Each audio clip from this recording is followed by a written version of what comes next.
Hello everybody. In my last video, I went over the 4 primary perspectives through which anti-anxiety therapy is given. And in this video, I'll be going over a common problem that a lot of people with anxiety have, but that there's no real name for as far as I'm aware. I call it the illusion of unpreparedness. Here's an illustration to give you an example of what I'm talking about. You have anxiety problems. These problems get in the way of your daily life a lot, so after a lot of consideration, you decide you want to get some medication for them. But hang on, before you can do that, you have to get a primary care provider because you don't yet have one. You have to get set up with a primary care provider before getting that kind of medication, so you just gotta call the doctor's office and get set up with one. Okay. But you weren't really expecting to have to make a call today, so maybe let's do it tomorrow. Let's call tomorrow. Tomorrow rolls around, and you remember that you have to call to get a primary care provider. But you don't really know anything about the process of how this whole thing works, of getting a primary care provider and all of that. So if you just called up and you didn't know what you were talking about, you'd probably make yourself sound like an idiot. So you might as well just look up some stuff on how exactly that happens. You look up some information about it, and at the end you say, all right, I've got the information I need. Now I can call sometime. The next day comes and you remember that you still have to call the doctor sometime. Your heart picks up its pace and you begin to feel a little bit uncomfortable. The thought of calling just plays through your head over and over and over again until you're so worked up you just think, I didn't expect to call specifically today. I've got to just pick a day and force myself to call on that day, but not this day because I'm not mentally prepared for it. So the day you planned on calling comes around. You think about how you planned to call on this specific day, and you wait a bit, and you wait a bit, and you wait a bit, and you wait a bit, and now it's nighttime. It's too late. You failed. This is the example of the illusion of unpreparedness. If you couldn't already tell by the detail and specificity of this example, this was me about 1 or 2 years ago. If you have anxiety problems, you likely know what I'm talking about and have felt it yourself. And if you don't have anxiety problems, then you're probably scratching your head at how nonsensical this whole situation is. So, what's the core problem here? And what's the core solution? Well, to start off, I feel as though I'm unprepared for this thing that I need to do. But why? Surely if I call the doctor's office and just tell them I want a primary care provider, they'd be perfectly willing to get me set up with one and lead me through the process. I don't need to know in advance the exact process of how that works. Obviously, I'm perfectly prepared. All I need is a phone number, so it's just an illusion that I'm unprepared.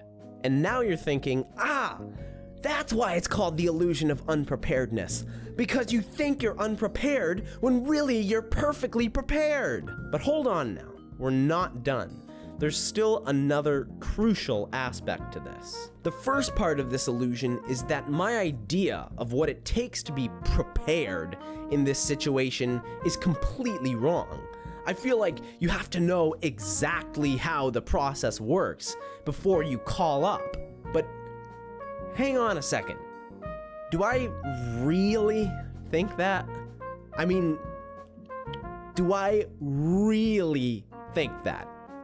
That you need to know exactly how the process works before you can even begin to call.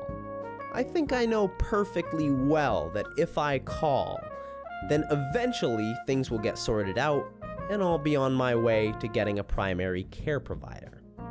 So if it's not my unpreparedness that's stopping me from calling, then what is stopping me from calling?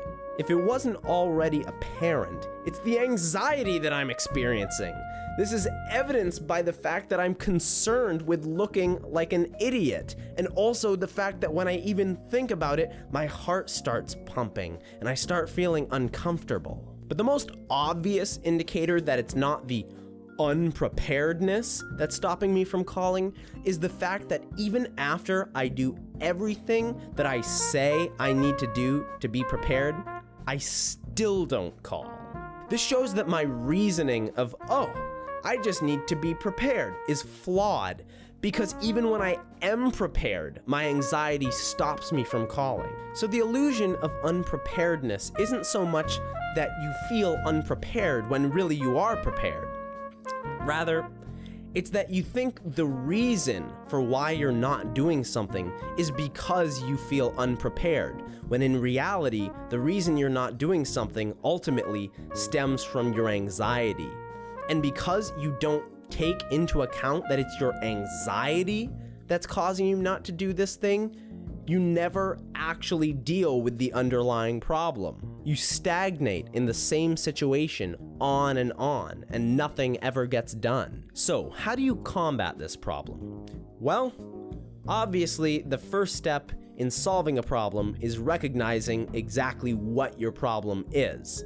You need to think deeply and honestly about yourself, and really try and see whether or not anxiety is the root cause of this. A lot of the time, you really do know whether or not this is true before you even look into yourself and examine yourself. It's just sometimes a bit difficult to want to confront that and say, yeah, it's an anxiety problem.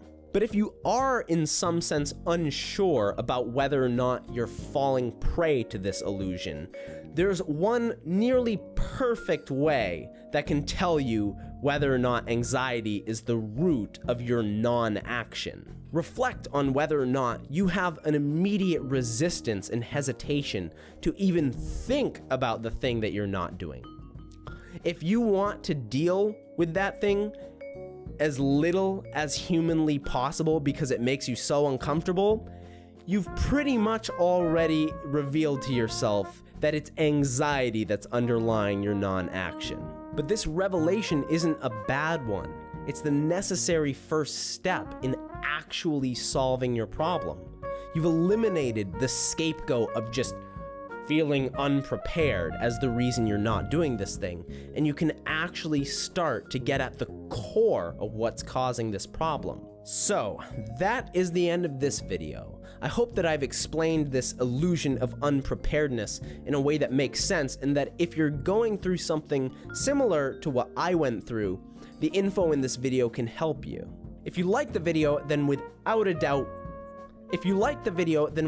doubt, share it with someone you know, and subscribe to keep up with my newest videos. If you feel like you have something to say, or you have a suggestion for future videos, be sure to leave a comment.